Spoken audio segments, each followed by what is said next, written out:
recording. Perfect.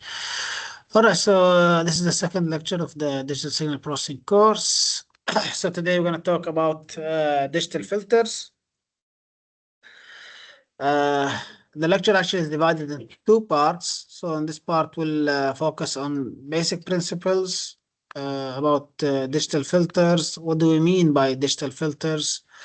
How we can perform filtering. We'll go over convolution. We'll go over ZD transform.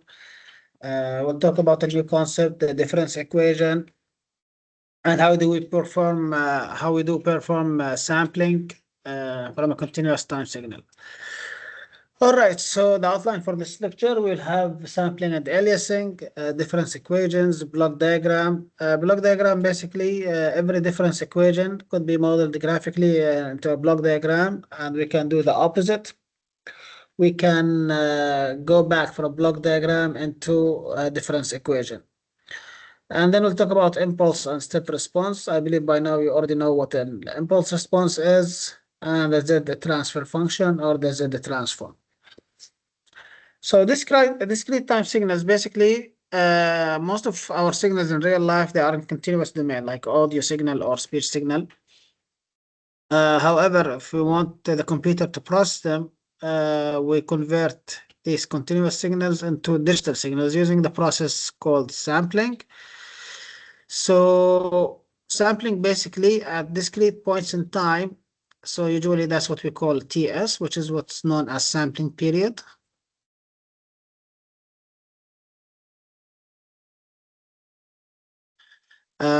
So you take at multiples of this sampling period, where n is integer values. That's it. So instead of having a function in continuous domain like this, you'll take at discrete points in time. And these points in time, they are equally separated by TS. Okay, so something like this. So x of t from continuous domain into a discrete domain. We know that discrete domain, you'll have the square brackets. Continuous domain, you have the parentheses. So these individual values in x of n are called samples, and hence the process sampling. So it is in fixed time of samples. That's what we know as sampling frequency. The reciprocal of the sampling period. The reciprocal of the sampling period is what we know as sampling frequency. And in theory, to have a good sampling, Fs should be larger, at least larger than or equal twice the maximum frequency of the signal, the frequency of the message signal. Sampling, it's like by definition, is the process of transformation or operation that acts on a continuous signal to produce a correspondence time signal. And let's say from digital x of n to x of t of s is irreversible. Like you cannot go exactly to x of t. So there'll be some loss during the sampling process.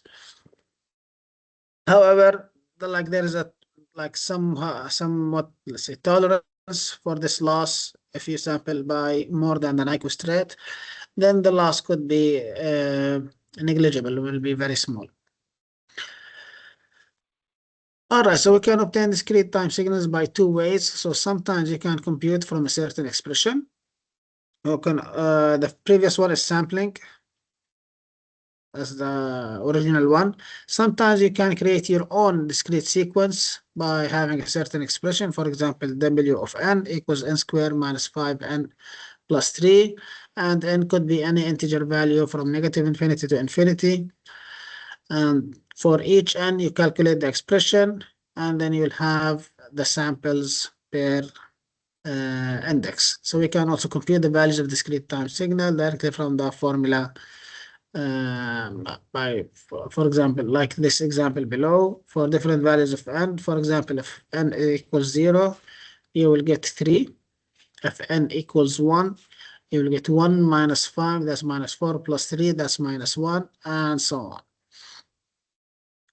Now, to represent that in MATLAB, we use the command stem. We are used in MATLAB to use plot. However, when it comes to sequences like this, plot will interpolate, like connect between these dots by like a straight line. So this will be the output of plot, something like this. And the line between 2 points is just a straight line. However, when you do it in STEM, you will only get the discrete points. So when it comes to digital signal processing, it's better to represent your signals using the STEM command to plot the discrete time signals. And from the look of it, you can tell that's a parabolic shape. And that's what you have here. You have a second order function that will cause a parabola in the display part. Here's an example of sampling sinusoidal. So assume that you have this sinusoidal with a certain frequency, 100 hertz. And that's the period, the fundamental period, 10 milliseconds, which is basically the reciprocal of 100 hertz, 1 over 100, which is 10 over 1000. And we know this one is milli, so you get 10 milliseconds here. Now let's assume that you want to sample at 2000 samples per second, which is kind of 20 times the maximum frequency here.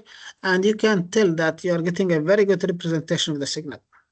Like you can trace, let's say, the peaks, and you'll get somehow a sinusoidal signal. However, when you sample, even though that's 5 times the frequency of the message signal, you somehow notice that that might not be the best representation of this sinusoid. If you, let's say, remove this dashed line, you hardly can tell that is a sinusoid. Like you can say, okay, why it's not a straight line here and a straight line there and there and there. So that's the effect of sampling, and that's why usually when we sample like this twice FM, that's for critical sampling. Usually people for 10 times FM sample with 10 times the maximum frequency of the original signal. All right, so that's a visualization of sampling process. If you want to mathematically sample or not mathematically, graphically, let's say if I'm giving you the signal in the exam and I ask you the sampling frequency is,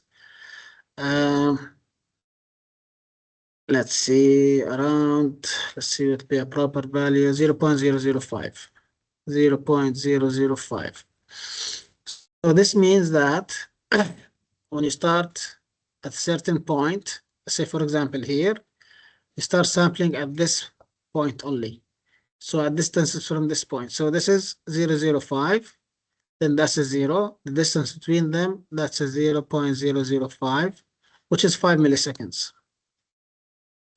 So your first sample is here, second sample is there, third sample is here, fourth sample is there, and there. So the distance is 0.005. What if it was 0.0025, which is half this one? Assuming the values are kind of written or non, so this will be 0.0075 negative, 0.005, this point here 0.0025 negative, that's the 0.0025. So this means that take samples at this sampling period. Usually you start with 0, so your first sample would be at 0. Next point at 0.025, so 0.025, that will be the second sample. Then add 0.025, that's going to be 0.005, this sample, 0.075. So sample somewhere like here, there, and so on. So this is what we mean when you have sample TS equals 0, let's say, for example, for this figure there, 0.0025, which is basically 2.5 milliseconds. All right. Now, filtering. Probably you have seen filters before in signal systems. We didn't do filters, right? No filters, but you've seen that in electronics or circuits probably.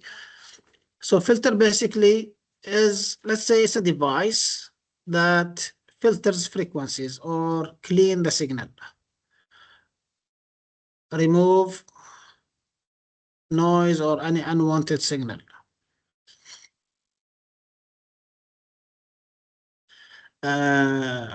Let's say keep or clean original signal and so on.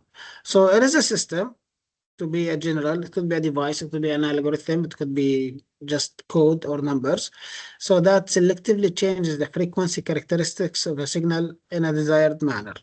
So usually filters, we deal with them in frequency domain. So there are several types. So let's assume this axis is the frequency axis.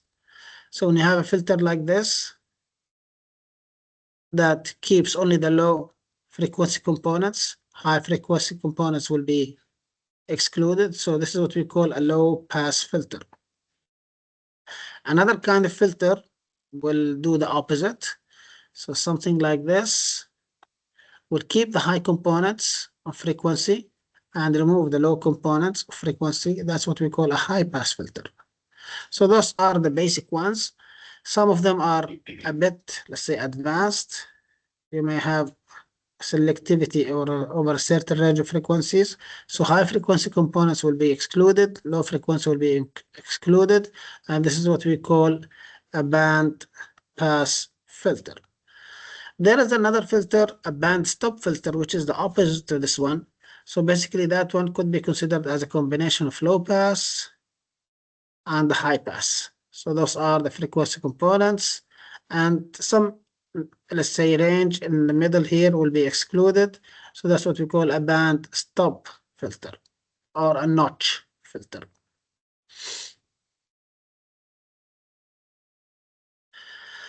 All right, so the main objectives of filter to improve the quality by removing noise of the signal, or some of them to extract information, some of them will do image enhancement from signal, separate two or more signals previously combined to make efficient use of channel, and so on and so on. And this concept, you will see it in analog communication systems to separate signals. Like you will have a signal called the carrier and you have the information signal. And basically by using some filtering, you keep the information signal there. Now, a special kind of filter is the digital filter, and that's what will be our focus in this course. Digital filters is just a mathematical algorithm, it's just an expression, will be represented in the form of a difference equation. Unlike analog filters usually modeled by R, L, C components, resistors, inductors, capacitors, or operational amplifiers, op amps, or basically the transistors, whether it was FETs or BJTs. You've seen those before, right? So those are all analog. Actually, transistors could be used also for digital if they are in the saturation and cutoff regions. All right, so a digital filter is a mathematical algorithm. Here we'll be dealing with only numbers, no need for those components, and that's why digital filtering or digital signal processing is kind of attractive. You don't have to worry about replacing components or determine the value of certain components. You only change the numbers that you have over software and you'll get the response in real quick. So it is implemented in software, and definitely when you have it in software, you have to model it in hardware. Let's say to have products that will be deal with the signal processing, and that's usually the hardware is in chips, ICs, integrated circuits.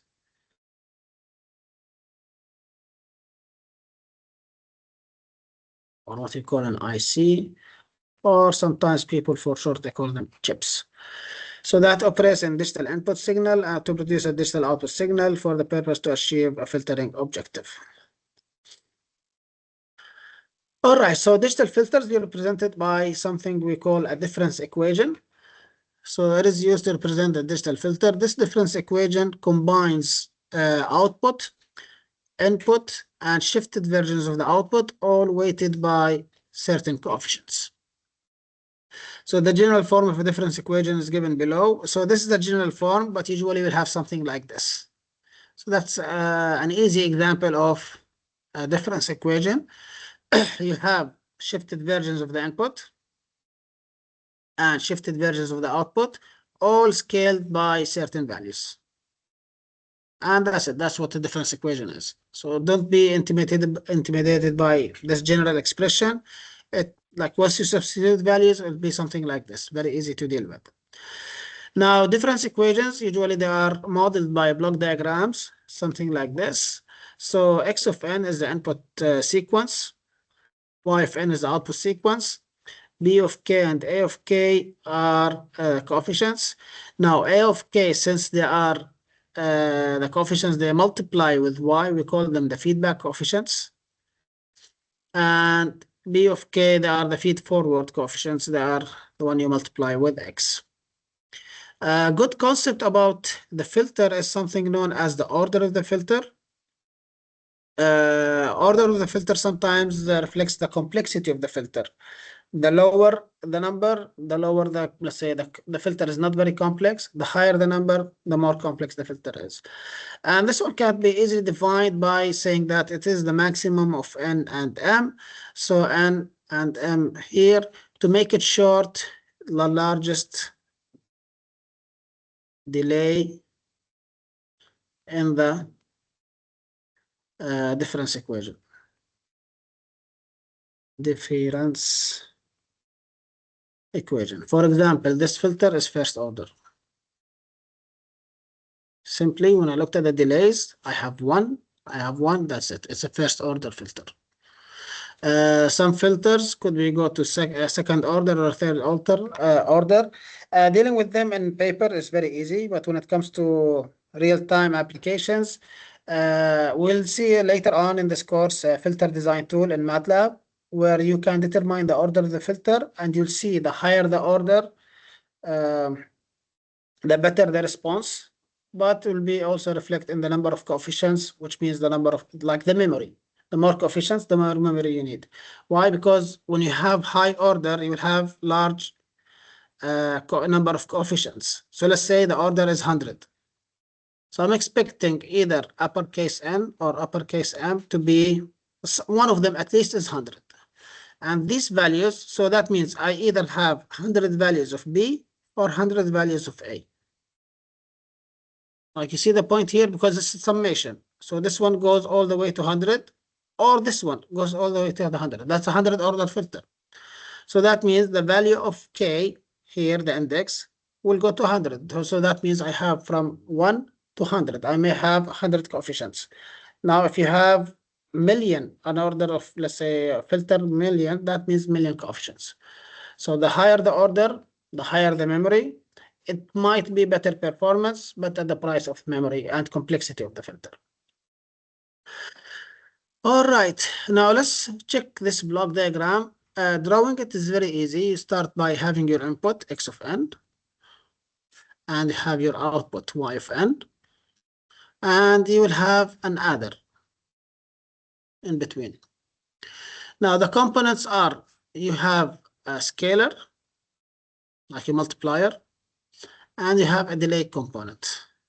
Delay component could be T of S. That means like I'm doing a delay by a sample, or by Z to the -1. I'm having a delay again by one sample. So those are the models of delays. I think the next slide will talk about it. There you are. So the basic building blocks of filter, you have T of S, or again, another representation, Z of -1. In both cases, if the input is x of n, the output is x of n minus 1. I'm doing a delay by 1 unit, by one sample.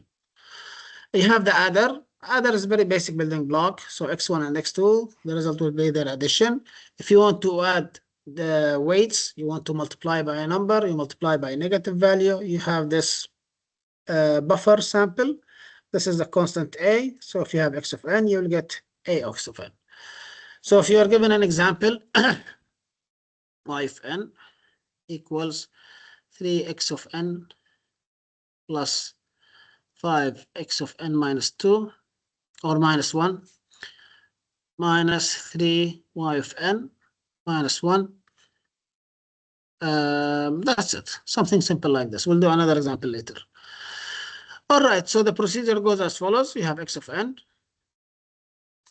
you have y of n, and you have the adder at the middle.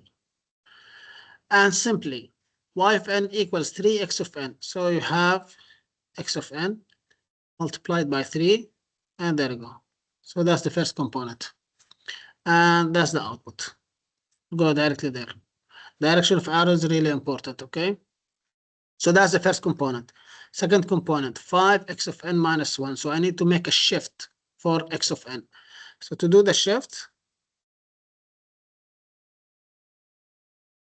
so here I will have x of n minus 1.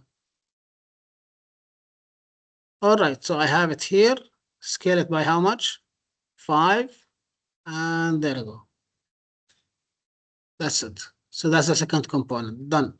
Third component, I have y of n minus 1. So here is y of n. I'll do a shift. Z of negative 1.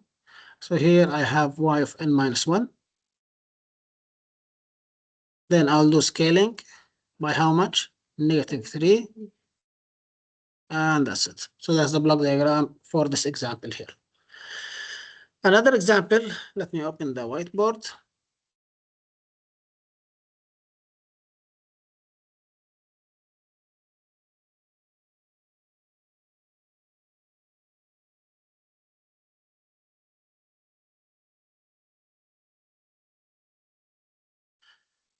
Okay.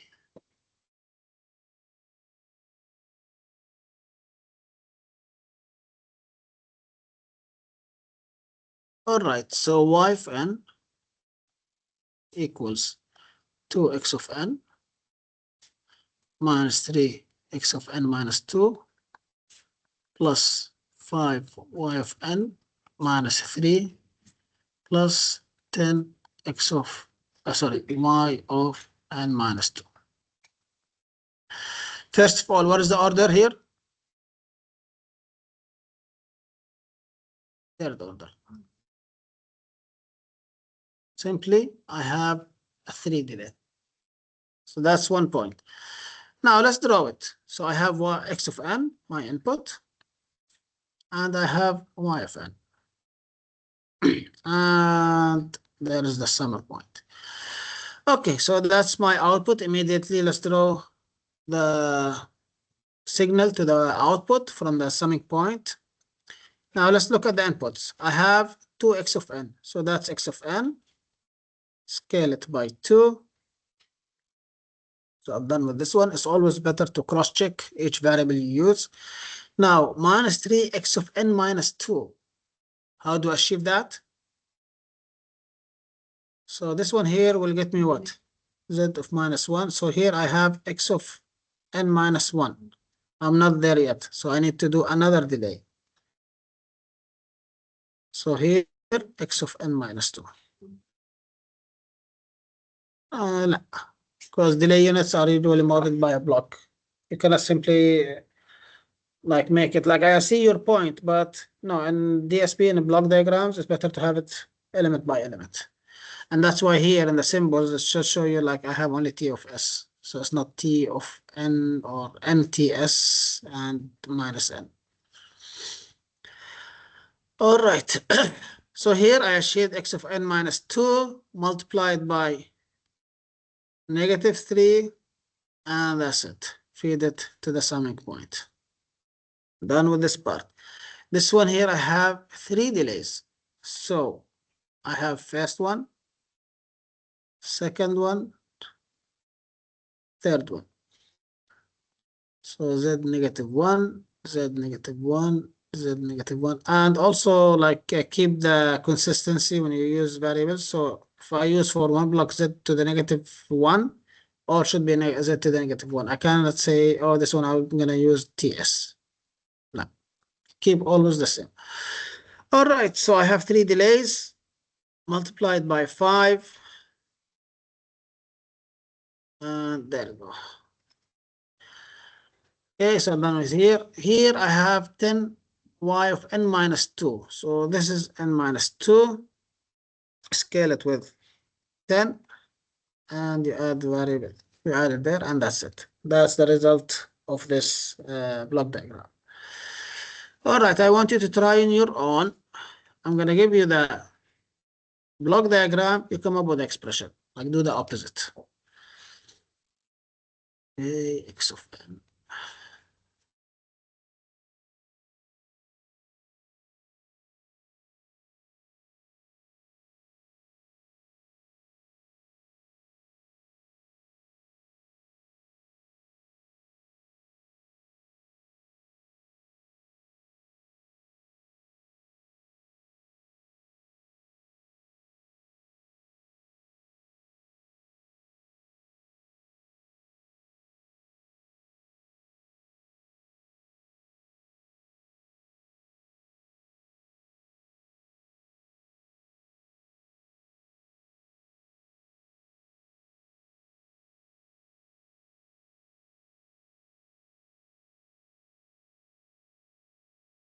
Okay, something like this.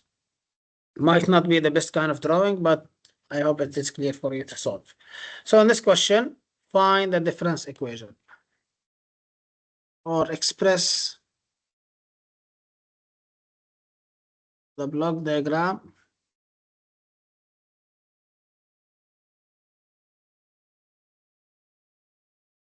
by a difference equation.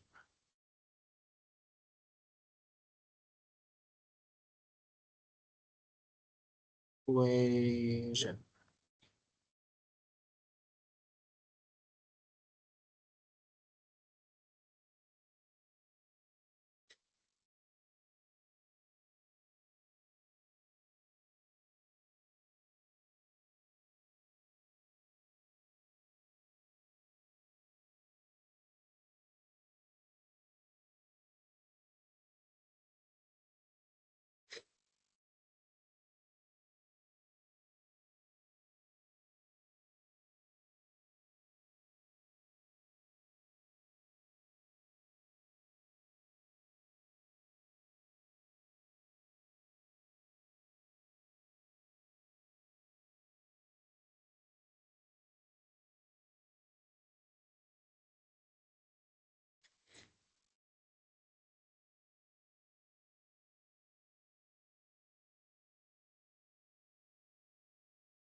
Okay, so what is the expression?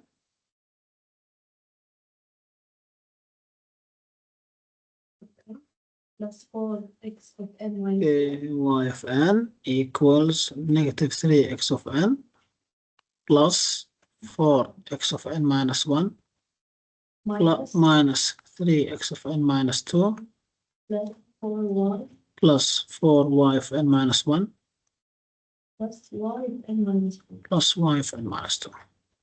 That's it. So pretty easy. Let's keep going. Slideshow from current slide.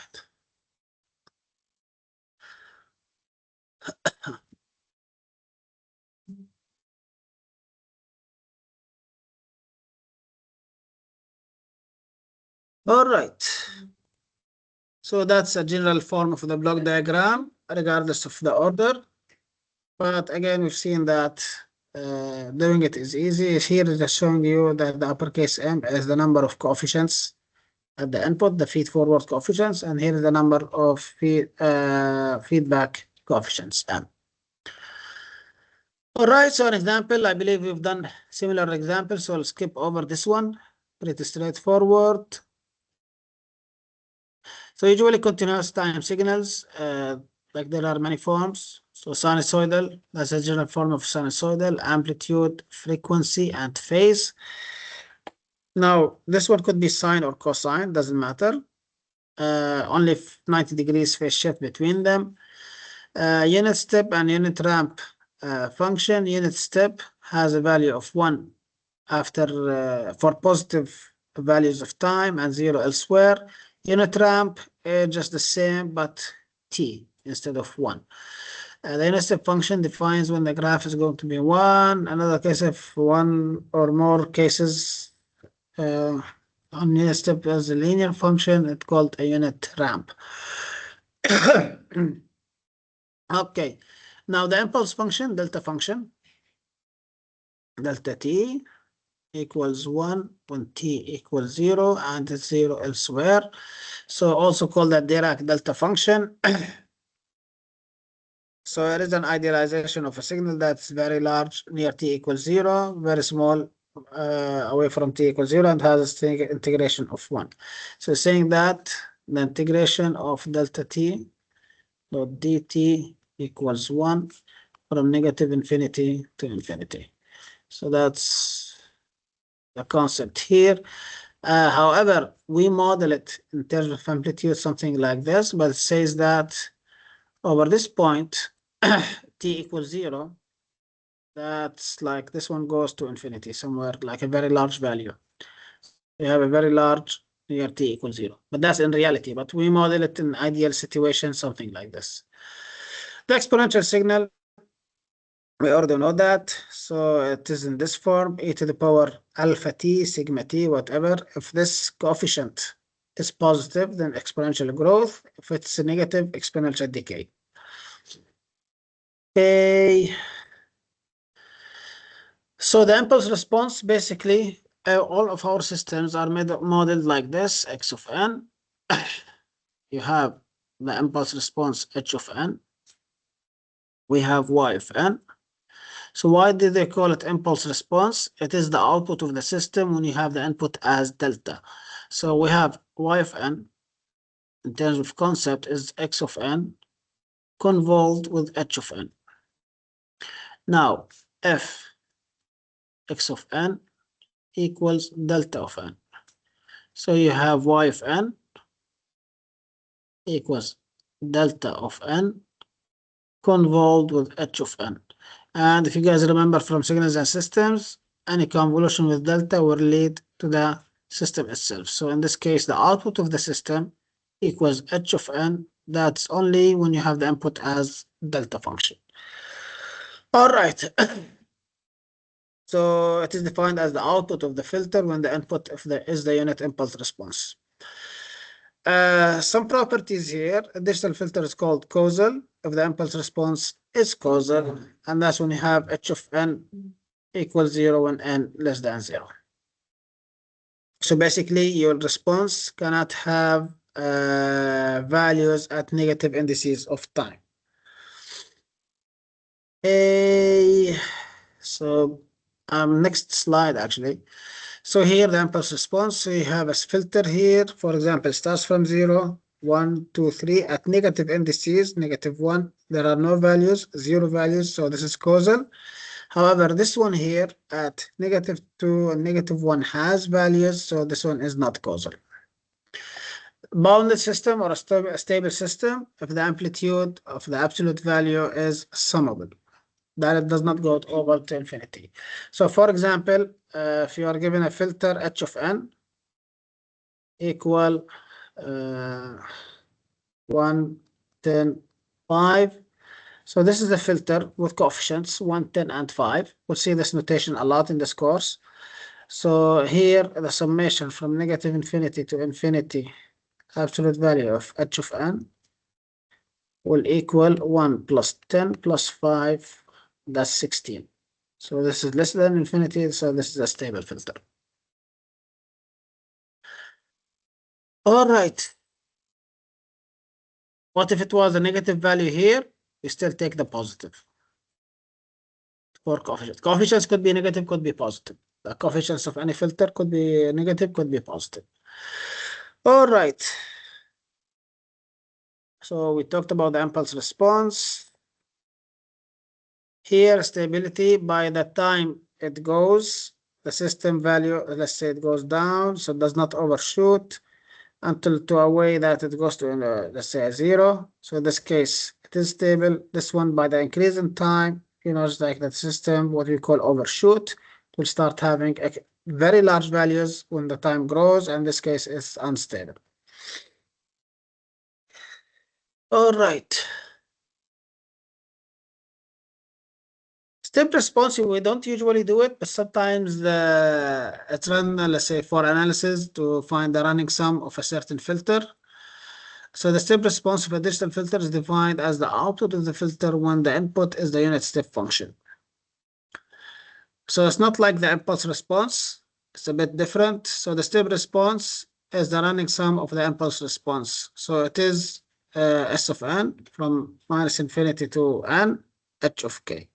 So for example, if I have a filter with the same coefficients, 1, 10, and 5. So this is the impulse response. That's h of n. And you were asked to find S of n, the step response. So simply you apply the formula. S of n is written here. So S of 0 equals summation from negative infinity to 0, h of 0. What is the value of h of 0? H of n. And here, so I'm having negative infinity, negative 100, negative 90, negative.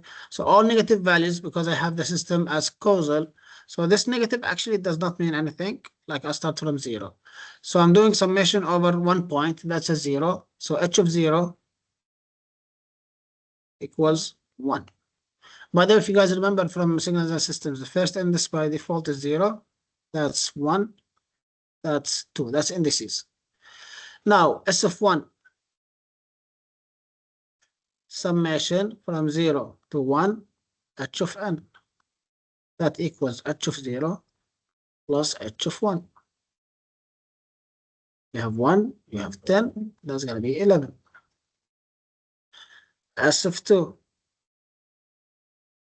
summation 0 to 2, h of n, 1, h of 0 plus h of 1 plus h of 2. That equals 1 plus 10 plus 5, 16.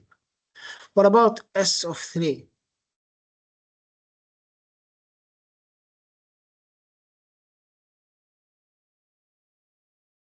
Substitute in the expression. S of 3 equals summation from 0 to 3, h of n. H of 0 plus h of 1 plus h of 2 plus h of 3. So I have 1, 10, 5, h of 3. Do I have an index 3? That's a 0. So that is a 16 also. Now, if you want to draw S of n, it's something like this.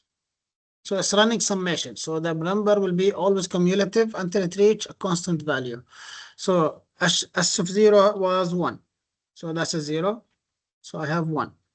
S of 1, that is 11. So something high like this. That's the 1. S of 2, that is 16. Then 60, 60, 60. It's going to keep 16 all the way to infinity. So if you want to plot it, we use a stem. It's a discrete signal.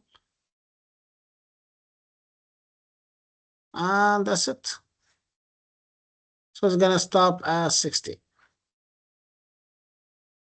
So that's what we call a unit response, our step response. It's going to have this kind of behavior. So that's what we mean by a running sum. So you do the summation for all coefficients until you reach a point where the summation is constant. The impulse response could be modeled as the first order difference of the step response, or basically the derivative of the step response. So basically it's S of n minus S of n minus 1. We don't usually use this one. The impulse response usually be given to you, but it says that if you want to create the impulse response from the step response, this one shifted to left or right? Shift to the right, then subtract the original from the shifted version. Subtract the shifted version from the original to get the impulse response. So let's not worry about this. Again, this one will be usually given to you, and this is the widely used one. Step response, we rarely deal with it. Convolution in a continuous time domain expressed by this expression. In discrete domain, y of n, summation from minus infinity to infinity, x of n, x of k, h of n minus k.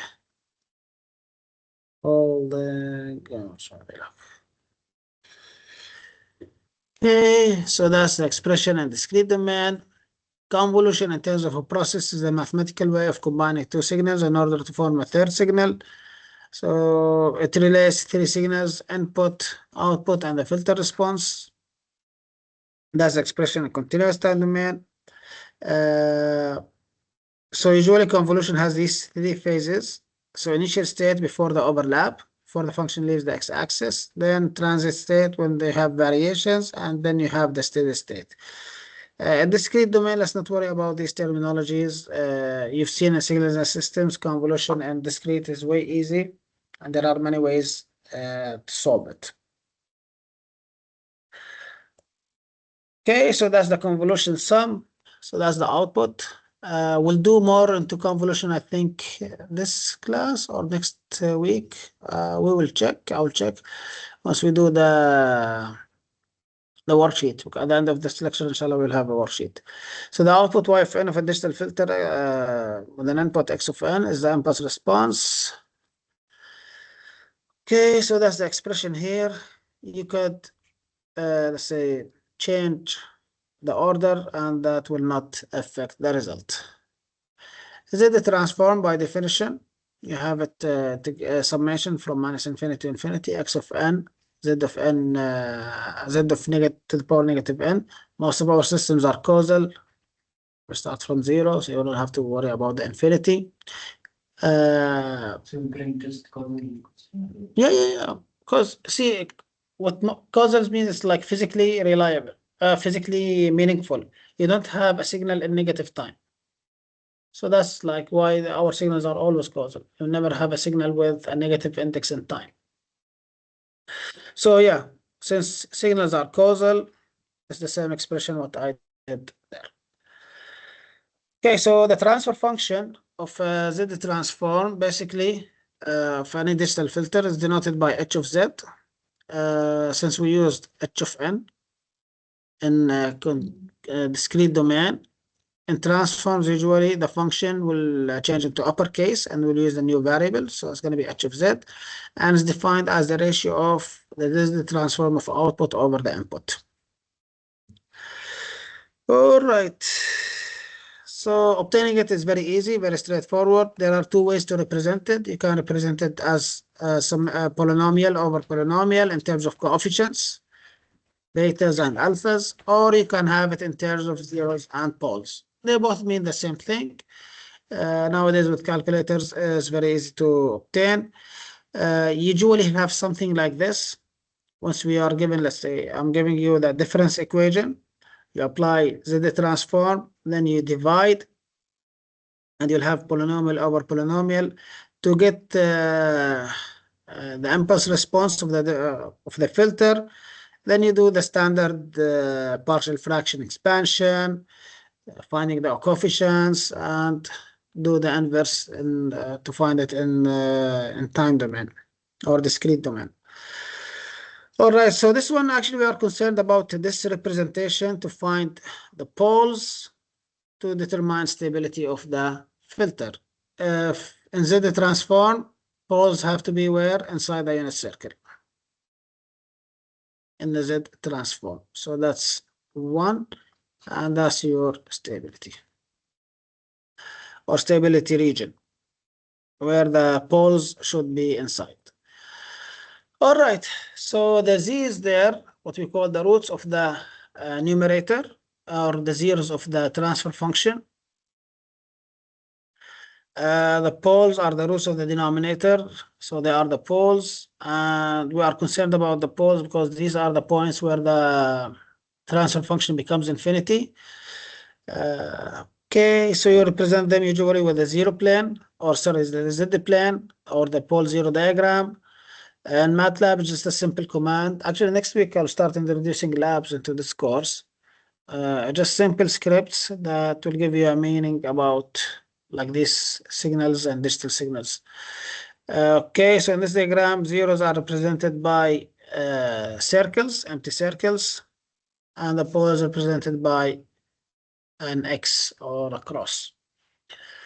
something like this. So this one here is a stable system. This one is unstable system. Why? The poles are outside the unit circle.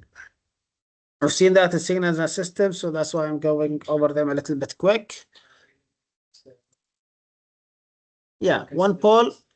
See, that's one pole. خلاص, then that's not stable. And you know, poles are conjugates. So if you have some pole here at the imaginary part, you must have one at the positive imaginary part. You know that conjugates always come in pairs. Here it's a real value if it's on the x-axis, but any pole here should be found there. Like there should be a conjugate part to it. All right, so that's it for this lecture. I know it's quite short. We'll do the worksheet. Want to take a break or we'll do it right now? Yeah, let's take it right now because pausing on the recording will cause an issue. All right, so this is the lecture.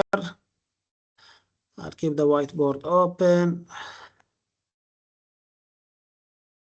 Tutorials. Let's see.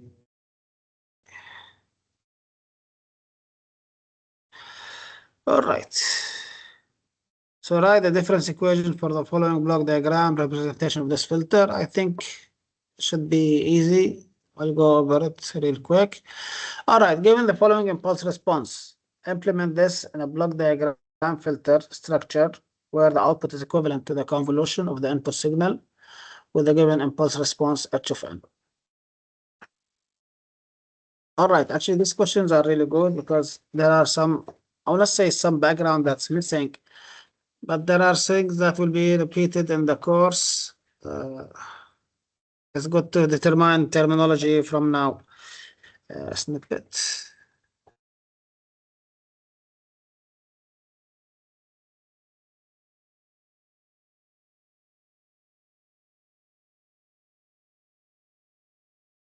Okay.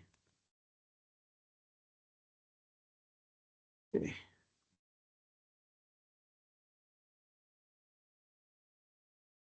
All right, so let's see this question. So you have this information about certain impulse response. You have this impulse response here, implement this in a block diagram, filter structure. I think I will go over this one. Block diagram should be easy, where the output is equivalent to the convolution of the input signal x of n with the given impulse response h of n. So this is h of n, and x of n is unknown. Okay, we don't know x of n. So it says that from this filter, you should know the output y of n. What is the output y of n? All right, so let's talk about representations of this filter, h of n. So usually we represent it with something like this, -1, 0, 1, 0.25. That's one way of representing the impulse response by just a sequence of points. And I think we've done that in DSP. In the signals and systems, like a digital signal represented like this. The first index is what? This is 0, that's 1, that's 2, and that's 3. So that's 3 coefficients. Another representation of h of n is by using deltas, because those are shifts. So that's a -1 delta of n. There's no shift. Plus 0 delta of n minus 1, shift by 1. Plus 1 delta of n minus 2. That's a shift by 2 here. Then the last one, shift by 3. Plus 0.25 delta of n minus 3. That's the third shift. So that's another way to write a discrete signal or an impulse response of the filter. Now let's simplify it. I have negative delta of n. There is no coefficient at the delay of 1, plus delta of n minus 2, plus 0.25 delta of n minus 2. All right, so this is just the background. I did not solve anything. Now, y of n by expression, what's the relationship between y, x, and h?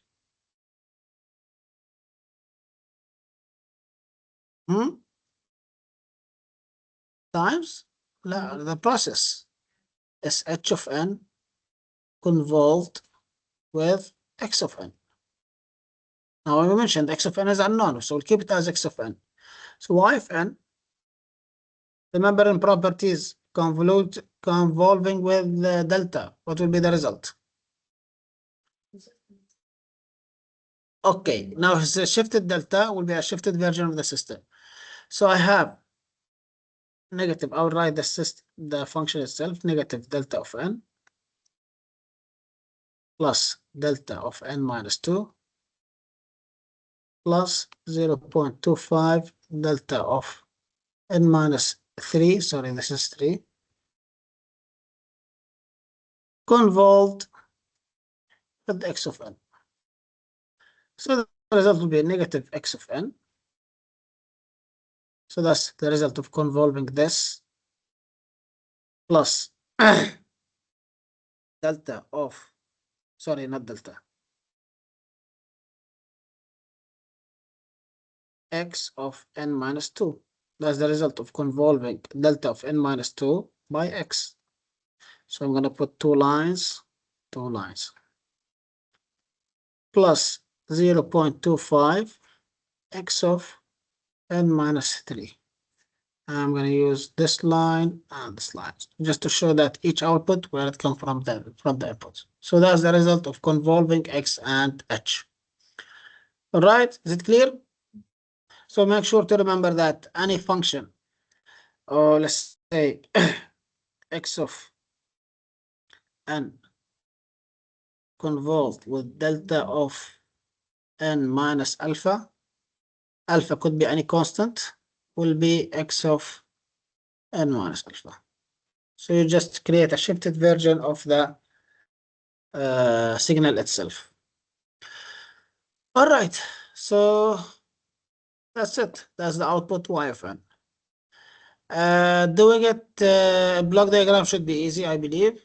There are no shifted versions from the output, so you have only three components from the input. If you want to draw it real quick, x of n, and you have -1 as a summing point. That's y of n. I have a single delay and another delay. So that's TS, and then you multiply by, there's no need to multiply. And third element, multiply 0.25, and that's it. That's the block diagram implementation of this one. There is nothing coming from here. If you look at this function, there is no y of n minus 1 or y of n minus 2. All right, so that is the block diagram. What is the transfer function h of z? Okay, so I have the expression here. I can easily find h of z. There are two ways to find it actually. There's the easy way and there is the long way. Let's take the long way first. So y of z over h of z, sorry, over x of z equals h of z. And the function is asking, the question is, what is the transfer function h of z? So let's find the transform for this one. So I'll take this expression to here, y of z equals negative x of z plus x of z. When you have a delay by 2, z square, -2 plus 0.25 x of z. Take x of z as a common factor. -1 plus z -2 plus 0.25. So y of z over x of z equal -1 plus z square All right. So that's the long way. What will be the short way? Simply h of n is available. I have it here. That's h of n.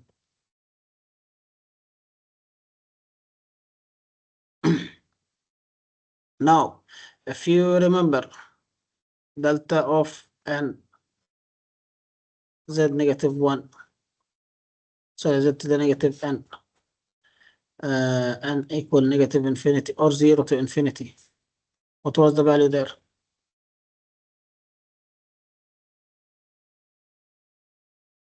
1. When you have it shifted, delta of n minus alpha z to the power negative n, n equals 0 to infinity. This one tells you that it will have only value at alpha, z negative alpha. So basically the z transform of a shifted delta is only z to the power of that shift. Keep it as simple as that. So here, let's do this, h of z equals. Here, do we have any shift? No. What is the transform of delta of n? 1. Plus. So there is a shift. Z square plus 0.25. Are they the same? They are the same. So when you have the system impulse response, applying the Z transform should be extremely easy. Just always keep in mind when you have a shifted delta, you may have things like when you do convolution with it, the function itself will be convolved. Sorry, shifted. When you have like the Z transform, the delta itself, the transform is 1. But when you have a shifted delta, you will have a power of Z. And the coefficient will always remain the same, negative 1, plus 1, whatever. So is it clear, this one?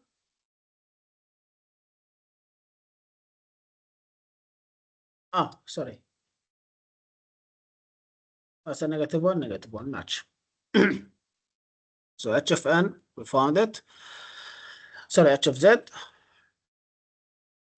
All right, determine the poles and zeros location for this function, for h of z, and comment about the stability of that system.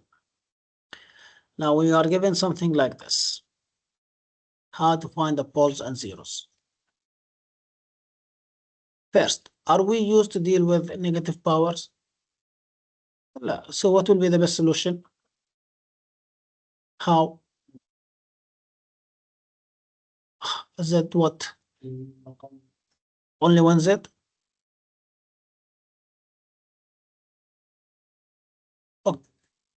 Okay, so multiply by Z to the power 3. Okay, so you multiply.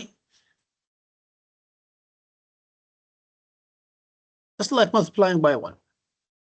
All right, so I'll have negative Z cube plus Z plus 0.25.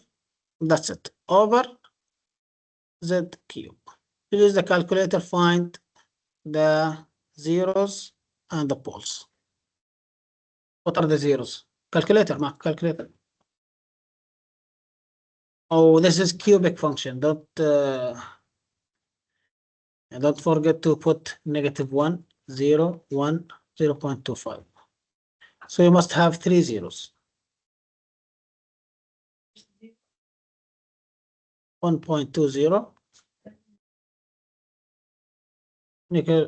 Negative. 0. Okay, third one. 0.5. 0.5. Okay, so those are the zeros. So that's Z1, Z2, Z3. What about the poles?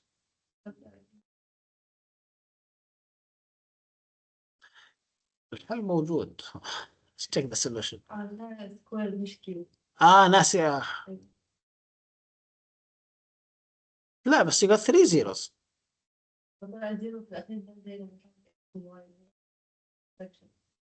Okay, let me see here. هذول اللي طلع معنا.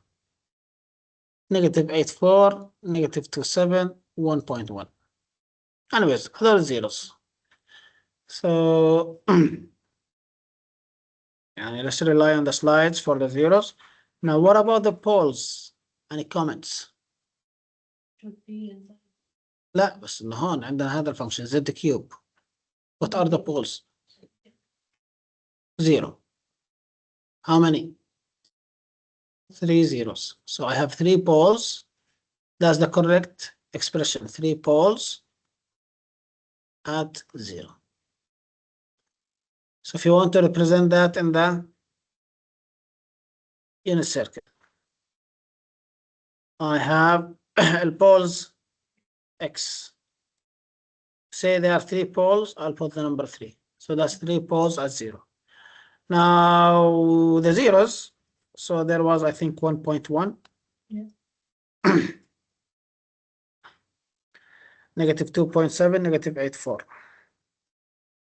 So something here, and something here, and something there. So that's the pole zero diagram for this. Is it stable? Yeah. Why? All poles are inside the unit circle. Perfect. All right. So yeah, since I opened the solution, everything is done here. So let's check the second question. Given the following discrete signal y of n equals y of n minus 1 plus 0.5 y of n minus 2 plus minus 0.25 x of n plus x of n minus 2. What is the transfer function x of z? Straightforward. But this one here, I have shifted versions of y, so it's not as simple as that one. So let me take a screenshot of this.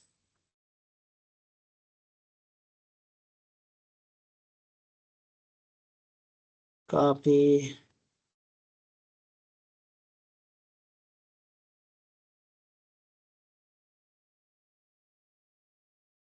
All right. So y of z,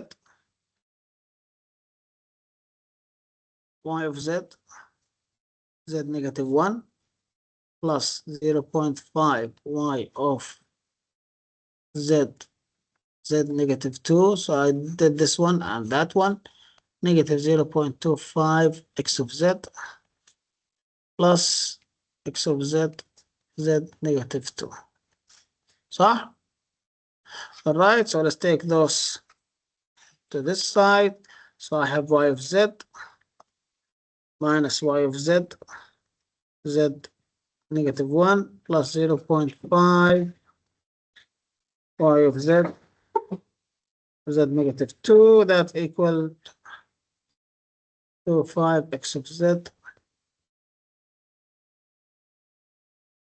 Take y of z as a common factor here of 1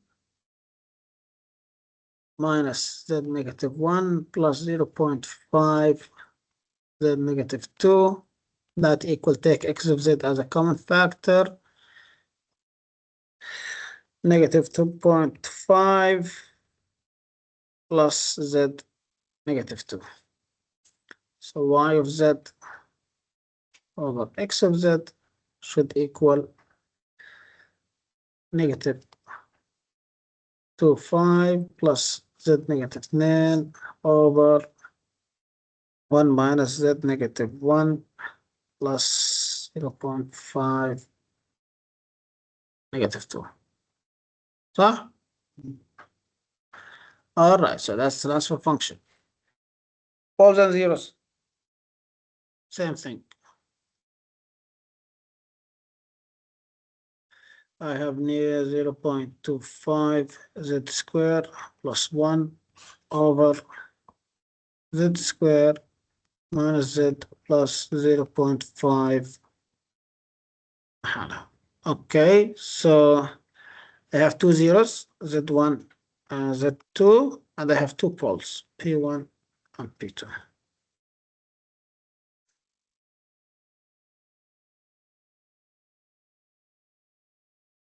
For the numerator, the 0, the 2 and negative 2. 2, And negative 2. negative 2. Okay.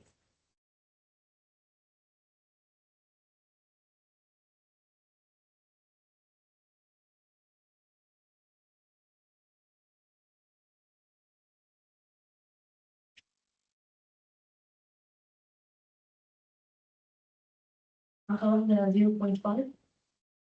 0.5 لا أنا بسأل بيقول أخذ لي 0.5. plus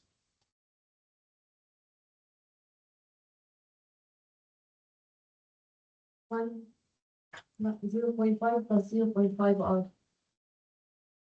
complex number. اوكي شو هم راح يطلعوا؟ أول واحد 0.5 R. ثاني 0.5 minus 0.5 I. Conjugates. Always remember that. All right, to draw that in the Z plane,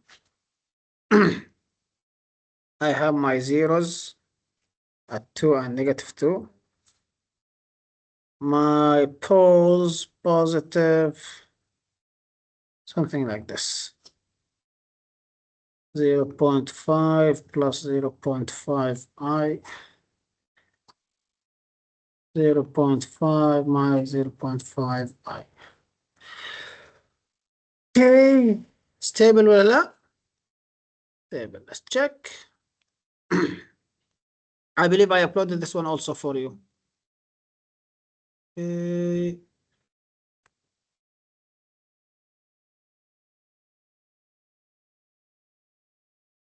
Yeah, tutorial 2 solution is there. Okay, so we have something like this. Did we make a mistake at the changing the sign? Let's check.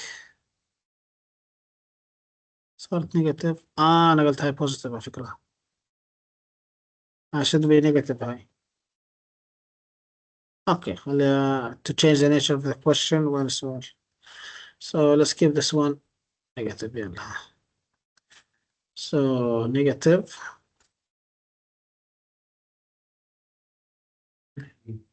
لا. When I moved to the other side, I forgot to shift the sign. So negative, then it becomes positive. خلاص. 1 minus z plus 0.5. But like another set of poles. So in this case, it is stable. In the solution, don't get confused. I moved the sign. هون خليتها positive. هي المفروض negative. All right. That's it for this lecture. So stop sharing. One point I want to discuss with you, MATLAB, like, MATLAB, they have online tutorials or online licenses. Let's see, check MATLAB and Simulink training. I will ask you to finish one of the courses here. They are related to DSP. My courses. And at the end of the course, you will get a license actually. That's something will be good. Most important, you know what's going on. And once you get the license, you can put it in your CV. And also on Coursera, there are also online courses. I'll see what will be a suitable course. So hopefully by the end of this course, each student will get like 2 to 3 certificates. And I will consider them as one of the assignments or part of the project. Like you'll be rewarded like by 5 marks. They're easy credit. You just need to put the time to it. That's it. Okay. And they are professional certificates. So it's not like a certificate I can, throw away. No, like MATLAB certificates, they cost money. Coursera certificates, they also cost money. And thankfully, our university gave us subscription to MATLAB and Coursera. So you can register to any course and get a certificate for free. And in fact, that's how I learned deep learning myself. I enrolled into Coursera courses, watched a couple of courses, and now I can run my own deep learning models the way I want. So as I mentioned, just put yourself into it. I will do the recommended courses for you, hopefully by next week, so we have time, to develop with the course. And you probably learn more than what we do here. And again, that's for your own benefit. Most of you are either telecommunication and computer engineering, I think all of you. And DSP is one of the very important courses in your field. Okay. All right. So MATLAB is not working, the website. So stop the recording here. code